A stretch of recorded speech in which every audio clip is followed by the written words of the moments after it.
Welcome to Resume Well. We're exposing the intersection of wellness, woo, and work.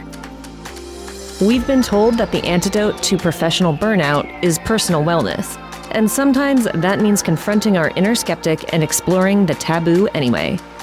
This season, we're all about putting our intuition to work at work. Hello, everybody, and welcome to Resume Well. We are here today with a lovely guest who's like a blast from the past, honestly, and she's wonderful. Her name is Alissa Salvatore, and she is an actress and singer and host from the Bronx, New York. And when she is not auditioning, which is often, she is traveling and eating her way around the world, which is everyone's dream. Her blog, The Starving Actress, is an ode to living your life to the fullest within an industry that wants to put your entire life on hold while waiting for a job, which we're going to come back to because I love it.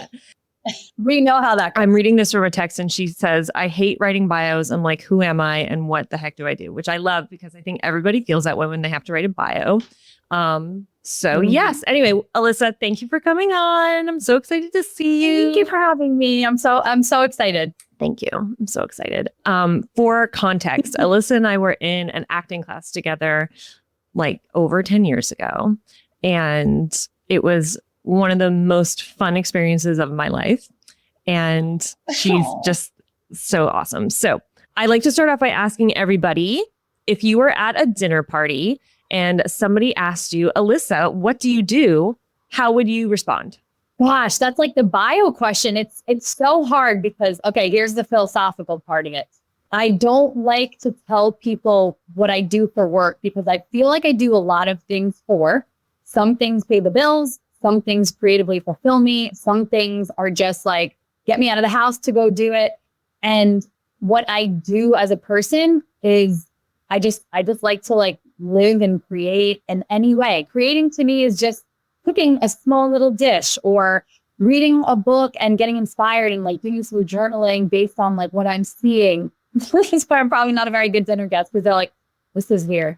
But I guess if I'm not answering philosophically, I would be like, yeah, I'm an actress. And I like to host and do segments where I get to talk to people and learn more about their life and their experiences or their businesses. And so I guess that would be like the short answer. Actress, host, singer. Yeah. And how do people usually respond to that? Because I feel like whenever anyone says like, I'm an actress, people immediately are like, what have you been in? Exactly. They're all like, well, have I seen you in anything? And you're like, probably not. Doesn't make it mean I'm not really an actress.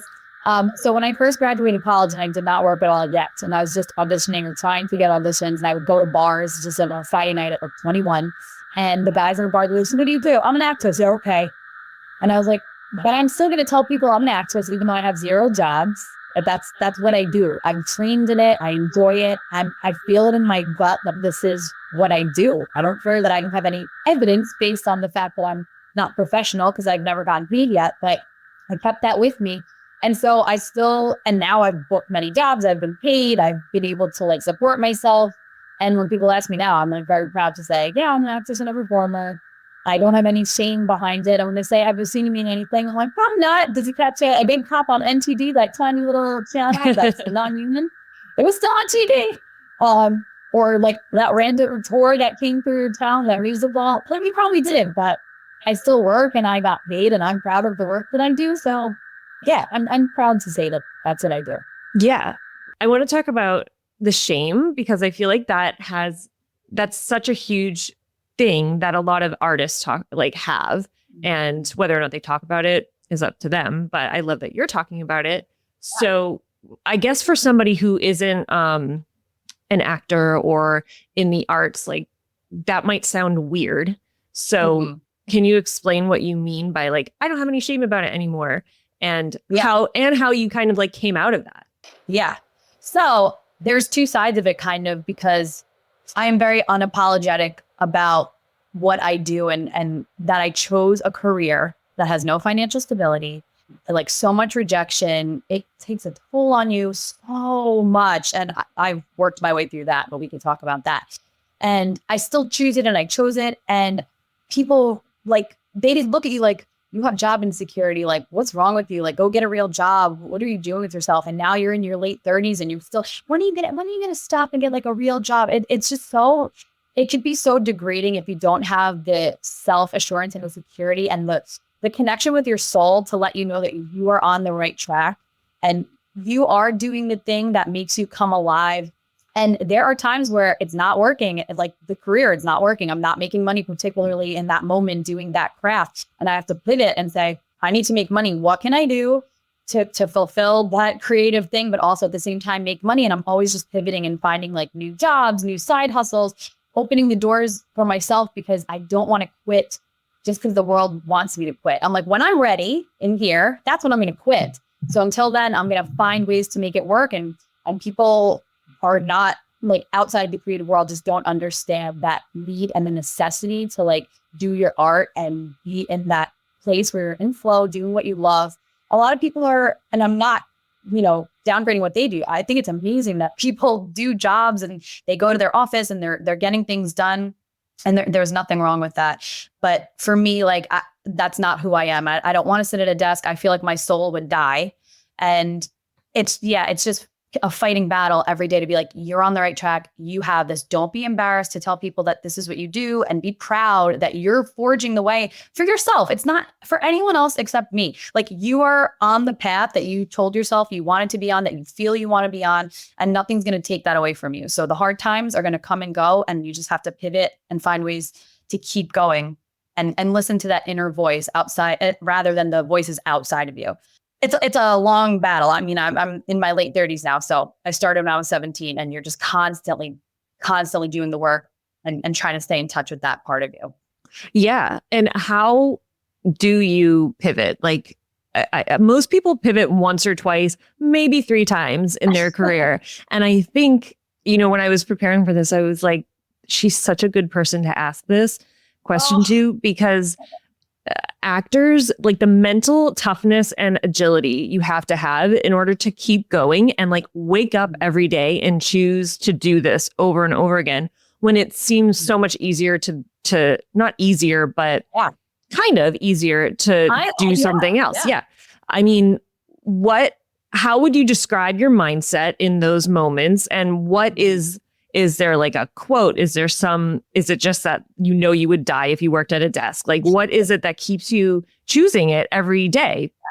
Yeah. Well, first, I want to say that it's a constant fight between your soul and your mind, and what the mind wants to do the right thing and make money for survival and house yourself and be financially secure. And then your heart is just telling you like, you're not, no, it's just a definite no. So it's never going away. It's something that I have to confront all the time. But when I'm in those moments where I'm like, I need to do something. So let's say the pandemic for one. Okay. So everything closed down. I had nothing. I had no income. And because I was a freelance gig person, I didn't have unemployment. So I had like 6-7 months with no unemployment checks coming in. And I was like, I don't know what to do. And then I started doing virtual videos for kids, dress up as like Elsa. And then that led to parties.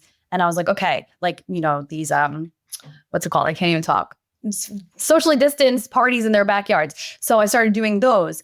And that was bringing me a lot of joy. And I was just following my heart. I'm like, okay, this is fun. I get to sing. I get to dress up. I'm getting out of the house. And I'm just bringing joy to these kids and these families. They're still getting to celebrate their birthdays. And then I took that idea and I was like, this is a great side hustle for me. And once things really started opening again, I invested in costumes and I started doing marketing for myself. Okay, how can I get into these neighborhoods and do all this stuff? And then that just naturally rolled into what it is today, which is like 5 years later. Oh my God. Of just like parents calling me because they've seen my work or they saw me at another party. And that has been really great. I think just being open to opportunity and being open to, hey, this might not look like what I thought that I would be doing. I really never thought that I would be dressed in costume again because I did that when I was 17. I was doing that in high school. I was dressing up as a clown and going to birthday parties. And if you told me at 30 something, I would be doing that again, I'd be like, did I go anywhere with my life? Like, what a loser. I'm pathetic. But no, it's so different now. I own the company. I call the shots. I bring the joy directly. So it really does make me really happy. And I think just being open to those opportunities and always listening to that inner voice. And I love this thing. I don't know if you know Marie Forleo. She's like one of my icons. I love her. And she always says there's this thing where when you have something and a choice, are you either expanding or contracting? You're either expanding, even though you're scared, you're like, but it feels good. And I want to follow that intuition, or you're just collapsing and it's like definite no. And whenever I'm faced with things, I'm always like, how do I feel about this? And sometimes I'm just like, listen, I might not know how to do this thing. I might not be experienced in this, but I want to do it. And it makes me excited to do it. And I'm not just going to audition and wait to get a job that I'm probably not going to book, because that's just how it goes. So while I'm doing that, I want to be open to these other opportunities that can bring that joy and fulfillment and money. But like I said, it's constant. It's constantly thinking and strategizing, and it's exhausting. I'm not going to lie. It's exhausting. Yeah. I mean, I have a 4-year-old, so I've seen like the most exhausting job there is being a mom. I know that. No. I just mean like I've seen that is maybe true, but also I don't even have kids, but I see all you moms. Being Elsa at a kid's party, I think that's like a close second.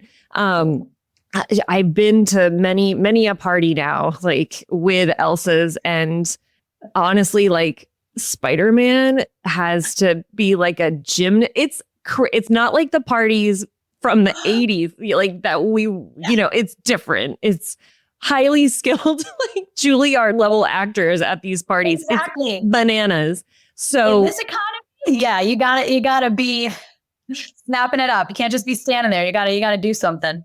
Yeah. So, okay. I love that you brought in the 17-year-old self, because I think that is a huge fear of a lot of people, where they're like, am I going to be doing the same thing that I was doing at 17 when I'm like 40? Because will that make me a failure? Blah, blah, blah, blah, blah. But I think, first of all, things change, right? We went through a pandemic. You just said you didn't even qualify for unemployment because of gig economy, and you had to do something. So one, just being able to be resourceful, I think is pretty phenomenal. And two, being able to be resourceful in doing something that you actually still enjoy. And I love that you are putting happiness like at the forefront, because a lot of people don't do that, and they'll sacrifice the happiness for the paycheck, or for status, or for, parental appreciation, and all of that, everything that goes into that. And I do want to ask you about that. So when you were a kid, I'm just going to go ahead and assume that you wanted to be an actress when you were a kid. Well, kind of. Wait, is that the question, or is there Sure, more? yeah. What did you want to be as a kid? I actually wanted to be a writer when I was a kid. I was just always reading all the time. I was actually an English major in college, but when I was still always talking to myself in the mirror and dressing up constantly. Like there's videos of me being too like, and my mom was the one to be like, you should do a community theater. And I was like, no, I don't sing. I don't act. And then when I was a freshman in high school, I did the school play, and I was like, okay, here we go. This is like mind blowing, like goosebumps. I have found the thing. I'm like getting struck by lightning with purpose at 14. And that's where it really came to life for me. Do you remember the play?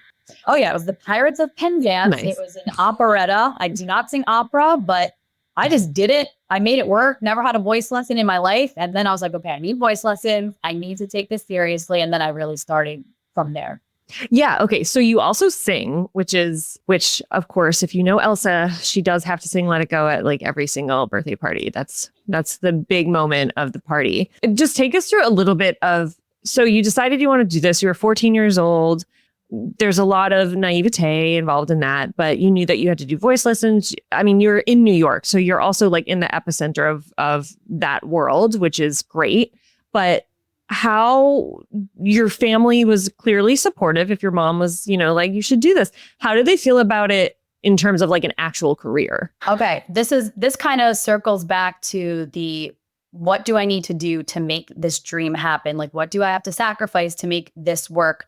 I'm one of 6, and I didn't have like, my parents put a roof over our head and, fed us, and we had everything we needed, but we were a family of 6 from the Bronx on one salary in the 80s and 90s. So like when I wanted to take voice lessons when I was a teenager, I wasn't going to ask my parents, because they had 6 children and college to pay for and high schools to pay for. And I was like, okay, well, I was a waitress during that time in college. I worked at Cosi. I don't even know if it's a thing anymore. It was like a sandwich spot, and the tips were like $2 off a sandwich because they were like $8 sandwiches. So you'd work your ass off for hours and get like $2 tips, $3 tips. I kept all that money and I did voice lessons. They were only $25 at the time, but that was a lot of money for me. I was in school. I had to buy all my own textbooks, $300, a semester of all your books. And I cared so much about the dream. And my mom would drive me to the city, which was amazing, but I would pay for all my lessons for steps on Broadway and take tap classes and dance classes. I paid for all my own headshots that were like $1,200 even 10, 15 years ago. I was only 17, but I was so serious. And I was like, I wasn't even thinking about money. I was like, I'm going to make money babysitting and waitressing and just fund my dreams. And the first voice teacher I had was the best teacher because he wasn't like technically perfect. I didn't have like that perfect opera classical training where you like learn how to sing perfectly. I'm still learning now how to sing. Every lesson I'm like unlocking different levels because whatever. But this guy, he taught me how to sing from my soul. He taught me jazz and soul and R&B. And he really gave me this like huge repertoire and like taught me how to like perform from my gut. And that was like so invaluable. He was in Yonkers, which is like 10 minutes from the Bronx.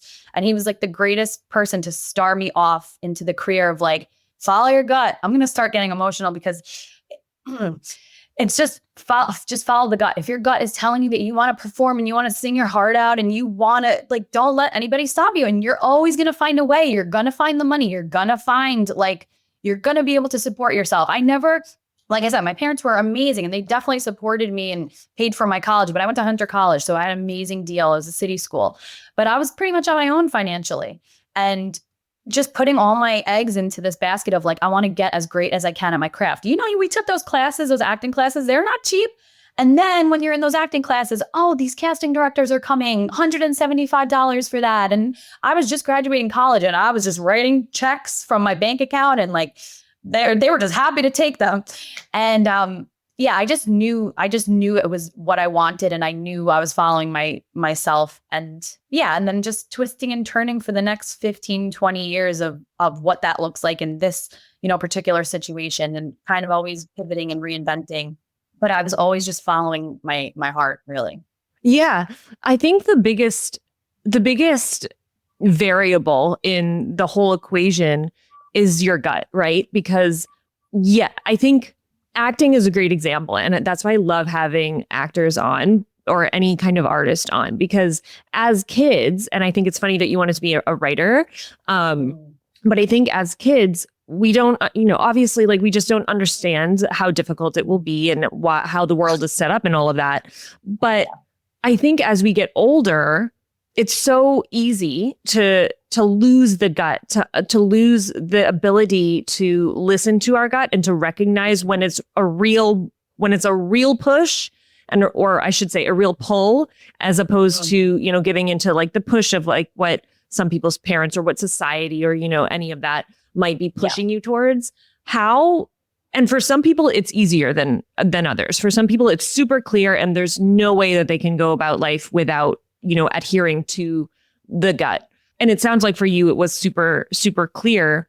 And so I have two questions, but was there ever a moment where you were like really, really not sure? Like really like, do I keep doing this? I mean, the pandemic, I'm sure like that might've brought it up a bit. Like, did you recognize that it was, going against your gut? You're still doing it. So how did you, recalibrate again and like keep going? A little crazy. Yeah. I mean, I do think actors have to be a little crazy. I mean, they have to be. Yeah.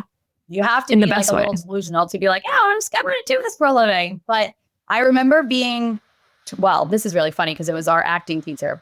And I won't say the name because it was it was a kind of a negative experience for me.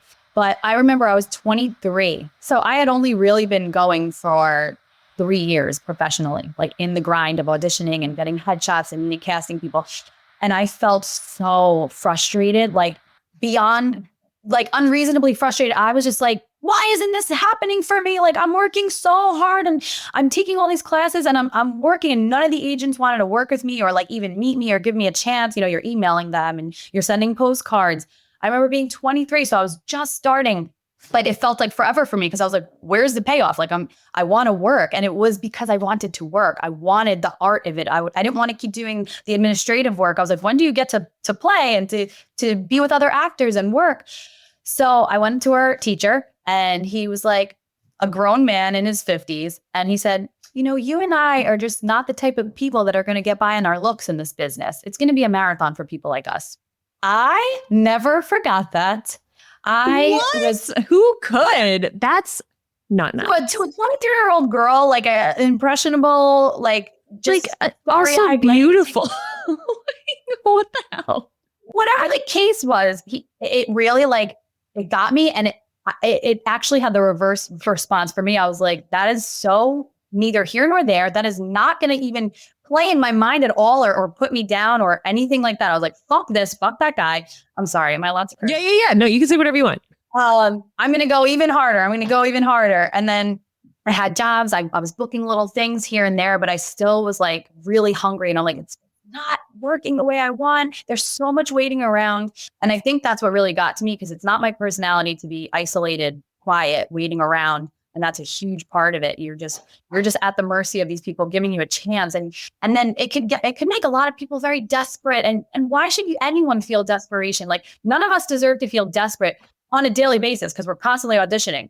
And I remember saying to my other newer acting teacher, I'm like, I feel like I'm drowning. I feel like I'm at the bottom of a lake and it's dark and I'm drowning and everybody out is like splashing on the surface, like throwing volleyballs in the sunshine and smiling. And I'm like at the bottom of the lake, like drowning. And she said, you need to take my meditation class. And I was like, okay. And I didn't know what that was. I'm from Italian-American family. I'm a New Yorker. Like we're skeptical. We're like, now. But she was my acting teacher and she would lead every class with whoever had taken her meditation course. They would start with meditation and then they would let the rest of us in after. And I could see that people were just like in the moment, in their bodies, relaxed. Like I have anxiety, so I'm always like buzzing. And I was just like, okay. So I took the class. It was like 4 sessions and it changed my life, completely changed my life. I was doing it twice a day, every day. It was a transcendental meditation and just really locking in and getting quiet. And it was like the stress was going away and I was seeing clear. So I was performing better in my auditions and I was booking more and I just was getting these opportunities. And that really changed the course of my life. I meditate still. I don't do it twice a day like I should. But that was a huge moment that lifted me up because this industry is so dark. It is so, it could swallow you up. It could eat your soul and just like, it doesn't care about you. I say it's an abusive, toxic boyfriend. And if it's your choice to stay in it, you have to stay in it and find ways to keep your soul alive in whatever ways that is, because I have one life and I'm not going to let this casting director sitting in his chair or this director make me feel like shit or make me feel desperate. Like if I want this to be my dream, it's going to be my dream and I will go through the hard times, but I'm going to counter that with things that I really enjoy. And that's where my blog actually started because I was like, I can't sit home anymore. I'm going to like lose it. I'm so antisocial right now. And I started doing these videos where I'd walk around the neighborhood and like talk to business owners and try new foods and have people on my blog. And I got to just be in the community again. And it was outside of acting. I got to have creative control over something. And it brought so much joy to my life for like the past, however, that was 2017. Yeah, until now. And now I'm in another pivot stage, but we could talk about that. But that's, yeah. I think you hit on so many things. So I do want to talk about the starving actress. But first I want to ask you, you did go to college and you went to college for writing, for English. So I think a lot of people in New York, especially who are raised in New York and really in and close to show business and Broadway and all of that, which is show business. But what was the decision behind actually going to college? I mean, you could have easily been like, I don't need to do that. Yeah. Well, so I went to regular high school in the Bronx. Actually, J-Lo graduated from my high school. She's from the Bronx too. Just a regular high school. But, and I did all the plays and I was like, this is what I want to do with my life. And my dad's from Italy and he's, he wanted me to get an education and he was like, go to college and study like whatever you want, like academia wise. And then you can do whatever you want when you graduate, follow whatever profession you want, but I want you to get a college education. And at first I was like, fuck, like 4 more years. And it was so hard. But then there goes my mindset. Okay, I'm here for 4 years. What can I do within these 4 years that I'm not going to go crazy? And I was like, I want to be an English major because I get to read and write for my major. And I was an Italian minor. And I just, through that, I did so well. And I'm like an average student. I was never like a smart person. I always had to really study. But with English, studying like the Canterbury Tales, that was like so fun for me that I was doing so well. And it made the time go faster. And then junior year, I was like, I want to study abroad. And again, what do I have to do? I was working at a wine bar and I saved up all my money and I bought a ticket to Rome and I found a class that I could take there that would fit into my schedule or my credits when I got back. And I had like such an incredible time during college. It was really hard to stay focused, but I was like enjoying it on the way through it. And graduating was one of the best days of my life. I was like, here we go. I'm going full force. I'm on my own. I have my parents' blessing because that means a lot to me. I'm very close with my parents and I want them to believe in me and I want them to just be proud of me and cheer me on while I'm doing it. But my mom did say, because there was another time I was 26 and I was reading at ABC because I'd taken a class and the head of ABC, John Ort at the time, he was like, I want you to be my reader for pilot season. I was like, oh my God, I'm getting close. I'm in the room as a reader and all these actors are coming in, these A-list TV actors, and I have to read the scenes with them for their pilot season. I'm like, these are working actors with families to feed. Like, I don't want to stutter or screw up. And because I was an English major, I'm a good reader and it was just a very perfect job for me. I mean, I did not get paid. It was not a job.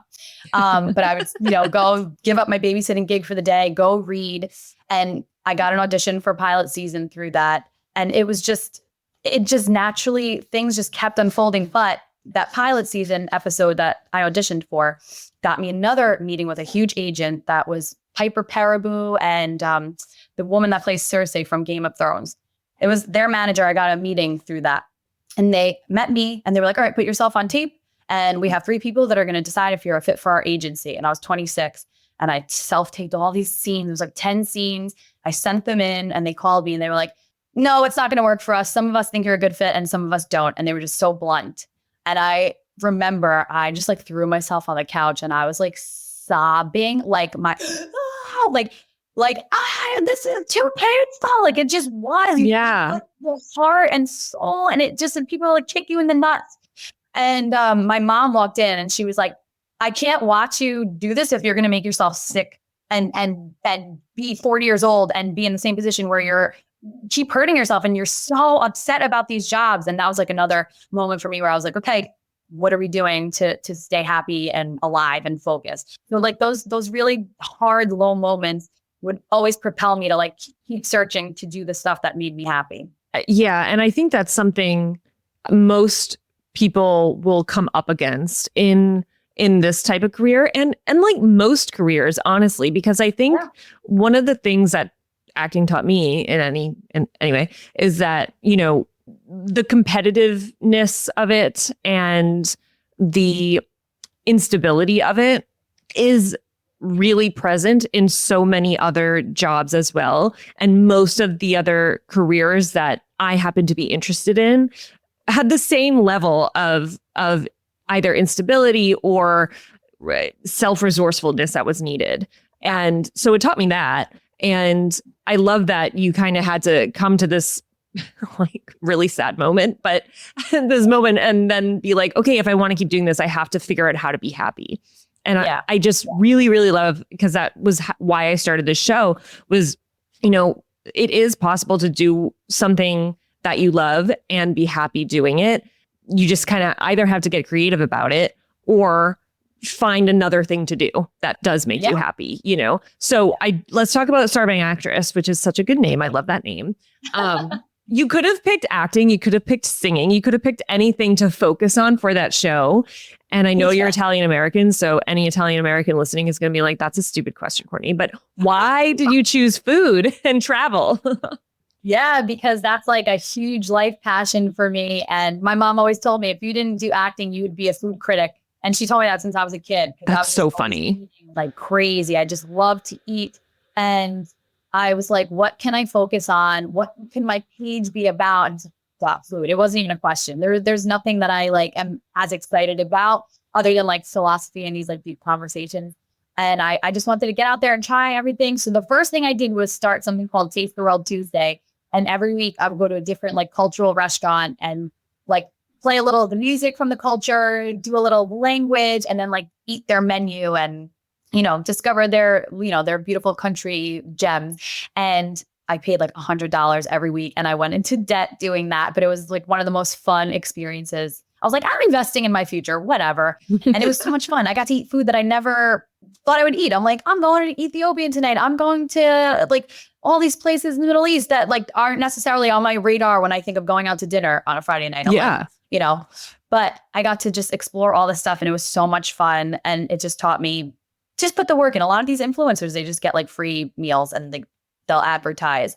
But that wasn't the point for me. It was like really getting the experience and supporting local businesses, by the way. Like, hello, we're all like mini local businesses. So I always want to support people. And food was just like the connecting tissue to the people and something that I love and something that I thought that I could talk about.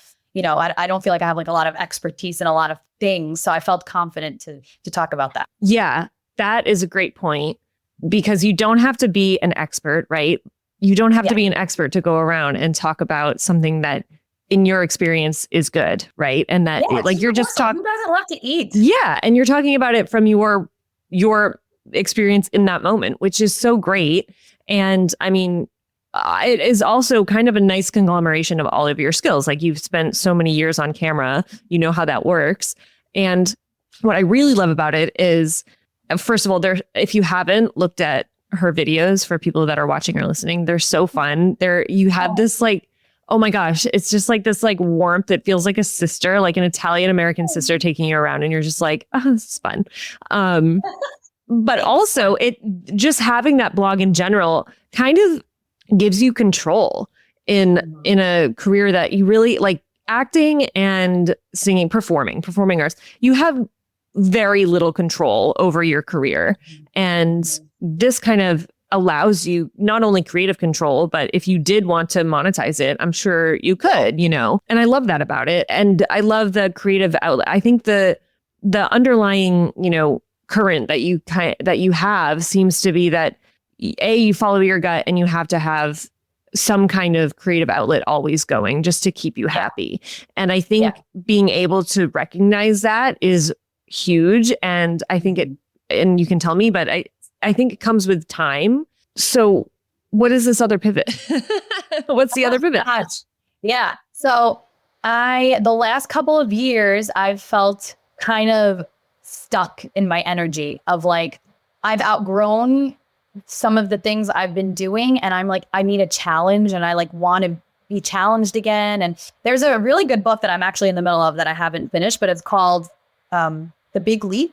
I don't know if you've heard of it. You've heard of it? Mm-hmm. It's basically about when you get really good at something and you're in your zone of genius and you're just like, I'm so good at this. I excel. I could do it with my eyes closed.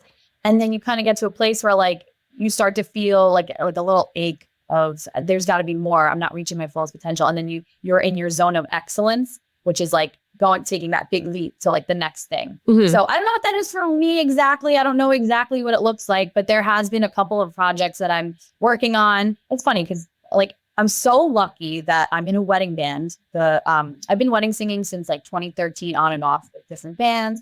And I never wanted to fully commit because I need my weekends open in case I go on tour and like blah, blah. And I'm like giving away steady money for years. I refused to just, you know, be in one place because I needed my schedule to be open, but I was always poor. And I was just like, how do I make this friggin' work? Like, man. And it wasn't until like 2018 that I got into a steady rhythm. And I was like, I'm going to commit to this just to see where it goes. And it changed my life. Like taking away the anxiety of you're going to miss out if you are staying in one place. You're going to miss out. You have FOMO. I was like, you need some money in your pocket. And I started doing it. I met so many people. I get to perform every Saturday night. And, you know, that also came with learning experiences of leaving certain bands, asking for what you're worth. Like this has also been another journey. But having that stable income now, finally, for the first time in my life in my 30s, has given me more creative freedom to do other projects. So these projects that I have in mind, I have no money behind it or whatever, but I wrote my first children's book, something I've always wanted to do because I've been wanting to be a writer since I was a kid. And just like another starving actress thing, but in a different format, like more interview style on the street kind of thing. I'm still envisioning it, but yeah. Yeah, that's great. I can't wait. Oh my gosh. I want to read the children's book. I want a copy when it comes out. That would be brought me amazing. so much joy to like hire an illustrator and like talk about your pictures and what you wanted it to show, and then getting it back and seeing like a picture that came from your brain and just come alive. It's so inspiring. And then people are like, okay, now you got to get a publisher. I'm like, here we go again. It's like same thing with agents and casting directors, just a whole other world. And I'm so tired, Courtney. Like, I don't know if I want to like just go the self-publishing route or try to like crack that nut of the publishing industry. So I'm trying to figure it out. But also in terms of the pivot, there have been things in my career, acting wise and performing wise, where I was trying to do everything. And I was open to doing everything because I liked everything. And I started to really hate doing commercials.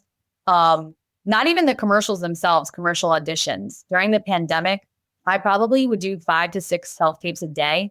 And it would take up my whole day. I would have to have different outfits, memorize the scripts, shoot, edit, send it in. And I wouldn't get even I would not even get any callbacks for like years. I was not booking anything in the commercial realm. And I used to a lot. I used to like pre-pandemic, I was booking a lot.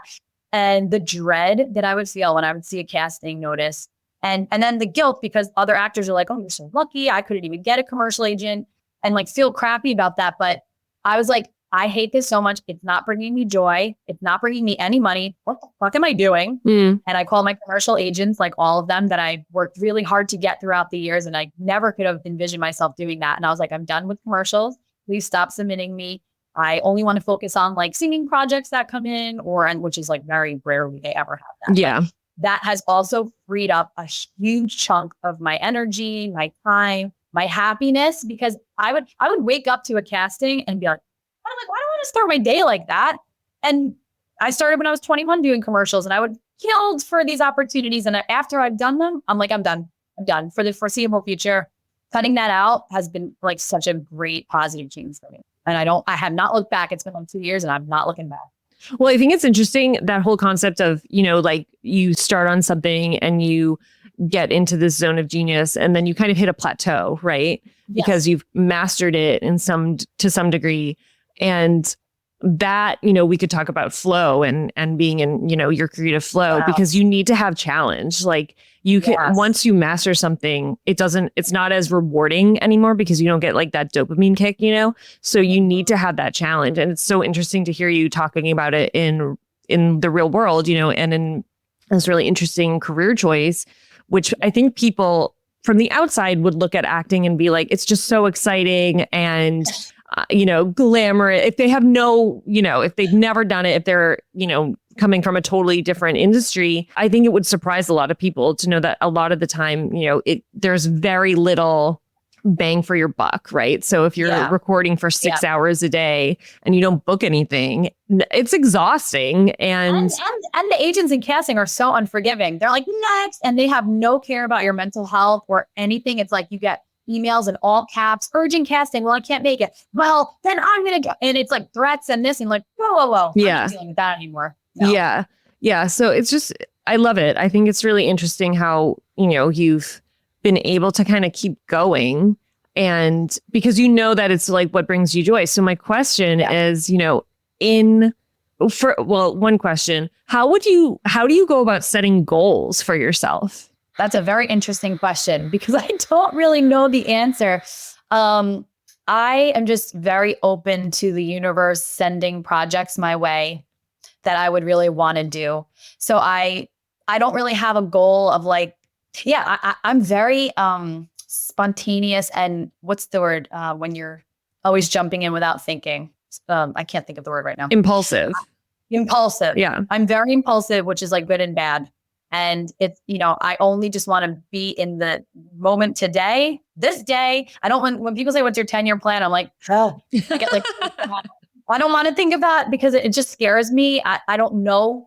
So I just want to be open to projects finding their way to me, being proactive and like always networking in a way that's like manageable and not like going to a cocktail party like, what do you do?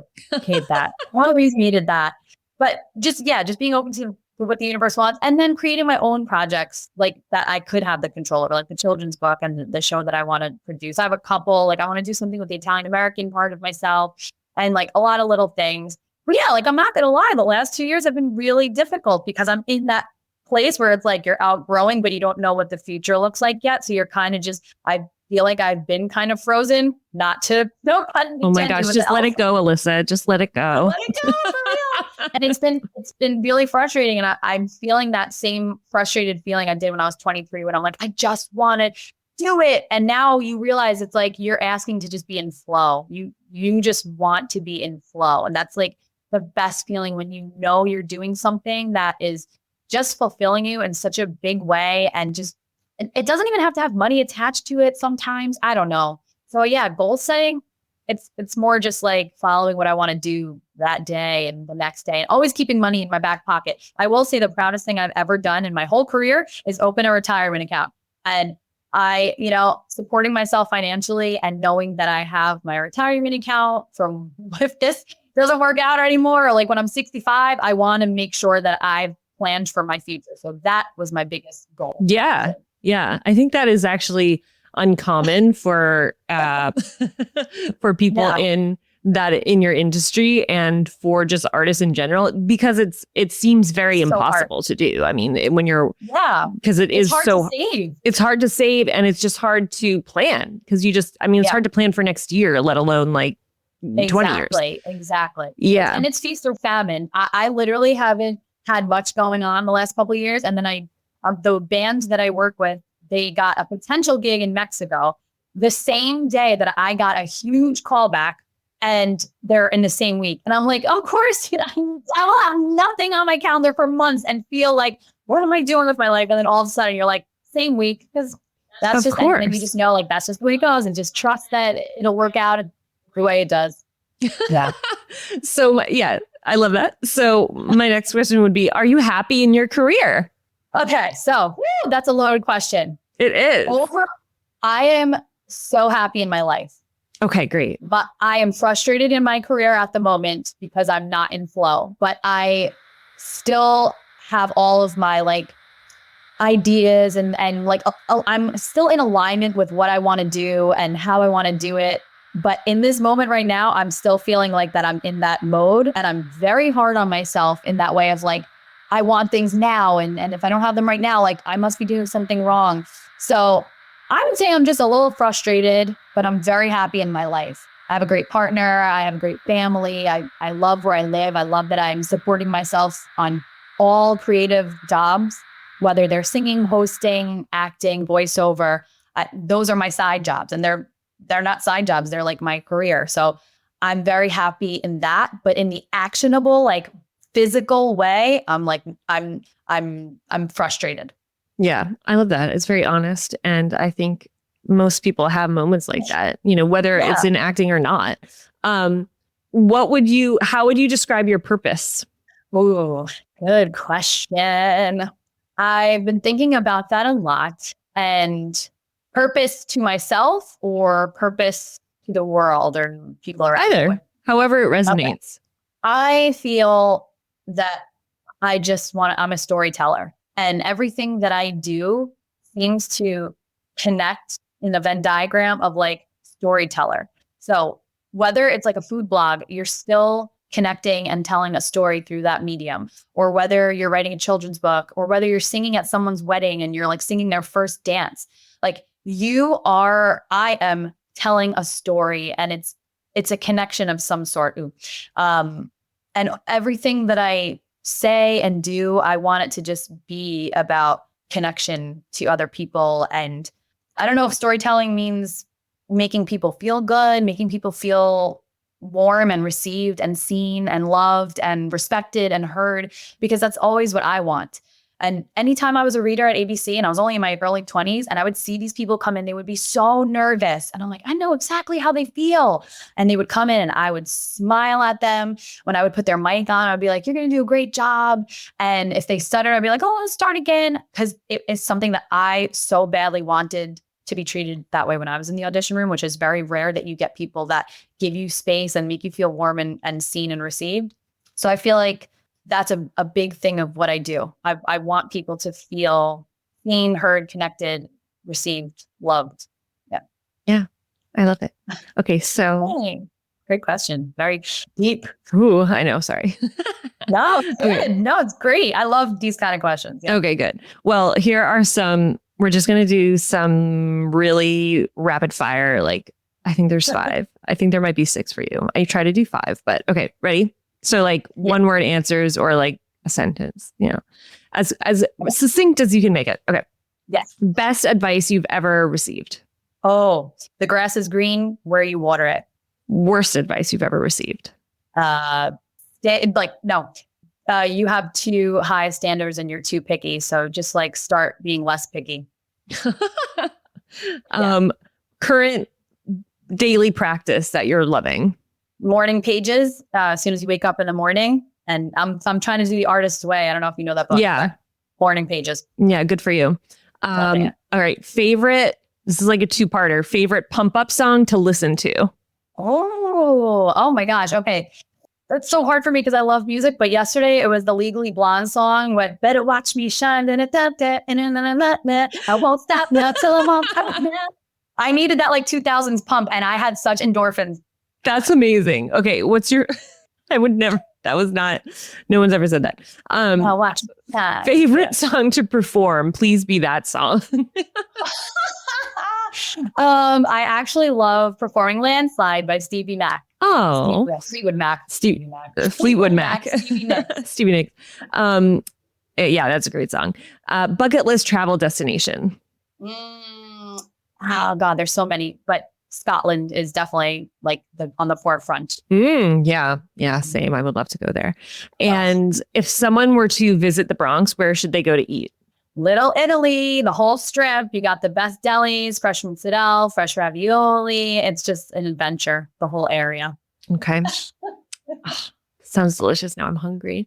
All right, Alyssa, thank you so much. Is there anything else that we didn't cover that you want to say, or if you want someone to follow you, how do they follow you? How do they get in contact with you? Sure. You guys can follow me on Starving Actress NYC or at Alissa Salvatore 20.